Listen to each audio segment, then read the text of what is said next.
Kitokių Nuomonių ir pokalbių gausa, Vokso neišgirdęs, nesuprasi niekada. Dar grįžtame į radio stoties FM99 studiją ir kalbamės su Druskininkų jaunimo užimtumo centro tarybos atstovu Gerardu Sokolovu. Sveiki, Gerardai. Sveiki. Na, tai pasakokit, kas per renginys yra Fūzas ir kuris nuo šių metų, kaip teigia organizatoriai, transformavosi į mažytį festivalį. Taip, jau bene 10 metus vykstantis konkursas Fūzas transformavosi šiais metais į festivalį ir forma pasikeitė, nes labai daug dalyvių šiaip sulaukėme ir tiesiog norime, kad visiems būtų galimybė sudalyvauti bei būti pastebėtais. Ir ką trumpai apie Fūzą galiu papasakoti. Muzikos žanras nėra visiškai nėra svarbus ir tiesiog pasirodymas turėtų užtrukti tik 15 minučių. Ir kviečiame iš visos Lietuvos muzikos grupės pasirodyti mūsų festivalyje. Na, aš kaip tik turiu klausimą apie būtent tas 15 minučių.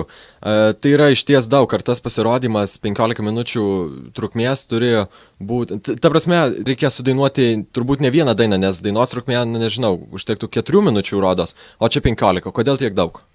Kodėl tiek daug? Nes mes susidūrėm su tokia problema. Festivalyje dažniausiai į festivalį atvyksta žmonės iš tolimų Lietuvos kampelių ir jie atvyksta didelius atstumus ir jiem tiesiog sugroti vieną dainą nėra gal stimulo, todėl mes nusprendėme leisti iki 15 minučių pasirodyti. Mažai skundžiasi, kad mažoka laiko. Taigi, koks festivalis žinoma be prizų, ko gali tikėtis patys geriausieji? Žinoma, laukia dalyvių įsteigti rėmėjų prizai. Mes žadame visiems dalyviams prizus, apdovanojimus, nes pakeitėme tiesiog formą. Gal pakalbėkime šiek tiek apie būtent stilių. Kokios muzikos grupės ar atlikėjai laukiami, kokios stiliaus muziką jie turėtų groti? Ar tinka visiškai viskas? Šiaip mums iš esmės tinka visiškai viskas. Šiaip seniau festivalis buvo orientuotas į roko grupės, bet praeitais metais dalyvavo tokia grupė Multiks ir jie groja elektroninę muziką. Mums patiko ir nusprendėm, kad kviečiam visus.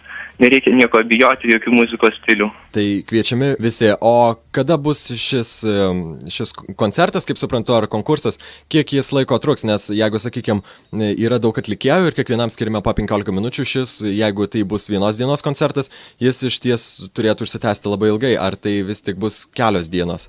Žinoma, kiek dalyvių